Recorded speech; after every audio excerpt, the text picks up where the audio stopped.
Hello and welcome, ladies and gentlemen, to YouTube. It is IEG Badass bringing you a video talking about Five Nights at Freddy's, the Silver Eyes book that just released early yesterday.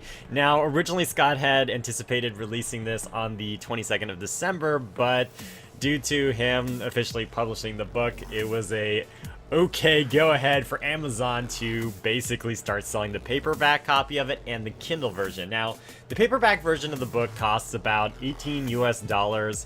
And you can get it with free shipping if you have like Amazon Prime, or you do an order over like 35 bucks.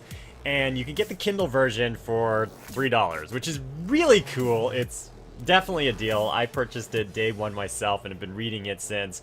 And the book itself is really exciting. It's very entertaining. I do thoroughly enjoy it. But this is not a review. This is not a review talking about the book because I have not finished it. I cannot give you my 2 cents until I'm like thoroughly through it. But I want to talk about a few things about Five Nights at Freddy's The Silver Eyes. And for the most part is this is a definitive answer to like theory and lore and a contribution to the Five Nights at Freddy's universe. In a way, the answer to that question is yes and unfortunately no at the same time.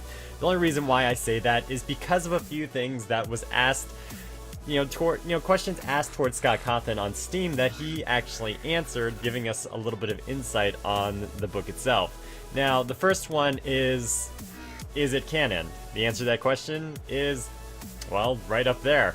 Scott Cawthon said, "The truth is that after a while, lore can become so dense that there isn't room for a story anymore. Another truth is that what makes for a good game doesn't necessarily make for a good book. Sometimes a timeline gets so full that the only way to tell a real story is to have the story set in a different timeline, an alternate universe, a different location, or perhaps from a vantage point that isn't entirely what it appears to be." Now, that isn't exactly a yes or no, but for the most part it's interpreted as that the material in the book is not anything that you can really take to give us a definitive answer for the Five Nights at Freddy's 1 through 4 games. You know, the lore, the exact answer to who the killer is, are these the children that were associated with the children in the games? It is very confusing, and a lot of people are jumping the gun like, oh yeah, the book answers everything about Five Nights at Freddy's. Not quite.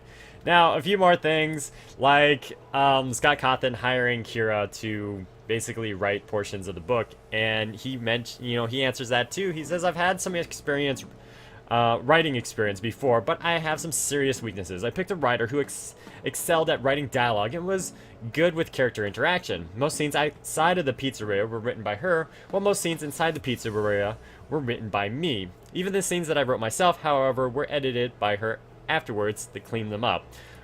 Sort of like how, this is a spoiler in the book within the first chapter, by the way, so you might want to skip like 15 seconds ahead. Okay, so anyone who's like stayed around who read actually the book, you notice how Theodore the bunny went from being Theodore the bunny to Theodore the bear within like 2 to 3 pages. If you haven't read the paperback or even the Kindle version, you'll understand what I'm talking about if you decided to stay through this segment. And the final thing about the Five Nights at Freddy's book that is funny, it has nothing, it's not a spoiler, it's not canon, is this run right here, which is about this image that someone posted about Five Nights at Freddy's 12, Freddy in Space, coming out March 2016. And Scott replied with his great sense of humor that this image is very misleading. Freddy in Space doesn't come out until April 2016. So, ladies and gentlemen, I hope you guys enjoyed this video. Let me know what you guys think of the Five Nights at Freddy's book, and do you truly believe that this is, certain segments of the book can be taken and applied to the lore, that it is canon? Scott is very deceptive in how he answers things. He's not very, blatant and straight to the point. Like, when you ask Scott Cawthon what Mangle's gender is, and he just simply answers with yes. So, please like this video, consider becoming a subscriber if you like anything Five Nights at Freddy's. I hope that you guys are excited by the early release of this book. It makes for a great Christmas gift for any Five Nights at Freddy's fan, especially if you can get a paperback copy of it before Christmas.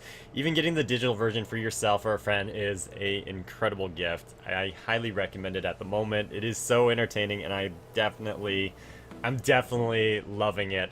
I will upload a video on a review of the book once I've finished it, but please try not to jump the gun and come to conclusions that, oh, so-and-so is the killer, oh, this kid is that, and Michael's real last name is Smith.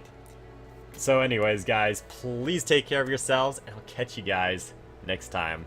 Bye!